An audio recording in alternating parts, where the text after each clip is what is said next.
Tonight we continue the discussion about the escalating war between Russia and Ukraine. Why is Europe's second largest country fighting Putin's army alone? Welcome to Q&A.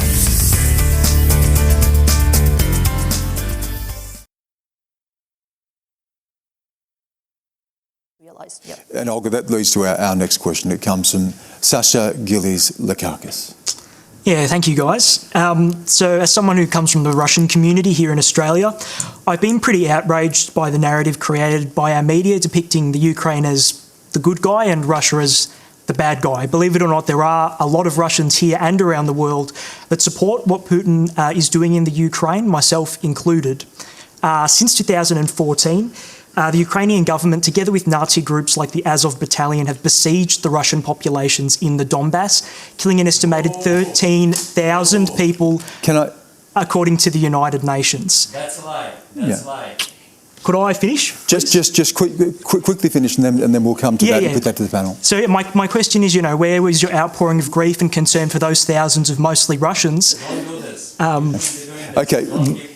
When you mention the 13,000, the United Nations has listed 13,000 total people killed since the conflict, but you're trying to suggest that is Russians killed by Ukrainians, and I think we need to point out that the United Nations has pointed out there is 13,000 killed since the conflict began in 2014. So we need to be very clear on that. Can I just put this now, leaving aside your personal views on this, can I just put that question, I'll go to you, Jason, on this.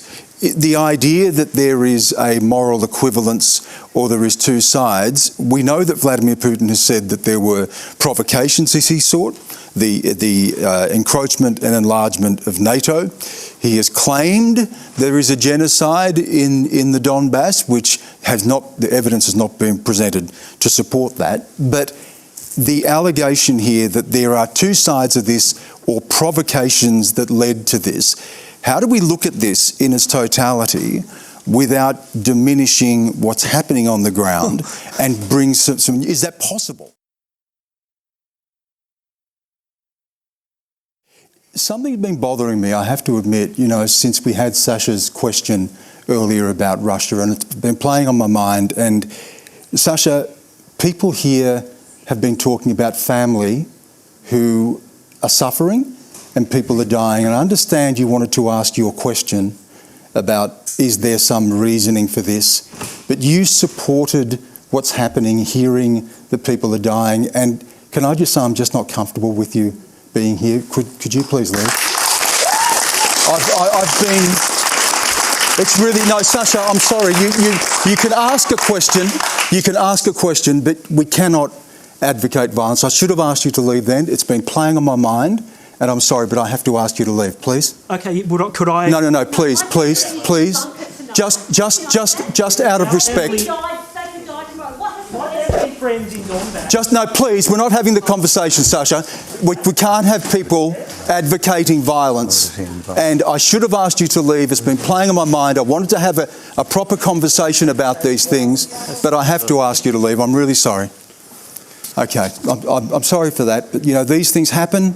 It's live television. You think about these things. It's really been troubling me that we can have a conversation and we can look at where the arguments are, and we can try to look at the sides of the argument.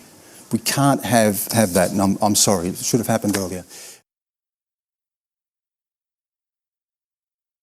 Okay, thank you. And again, apologies for the disruption earlier. It's not a good thing to have to exclude people from debate. We come here in good faith to have open conversation, rigorous conversation. We've heard different points of view, and we encourage different points of view here, but we can't have anyone who is sanctioning, supporting violence and killing of people. So I'm sorry for the disruption. It was not a vetted question. It was a question that was, a rogue question, if you like, and it's not good to exclude people, but we have to take those steps from time to time. That's all we have time for, and thanks again.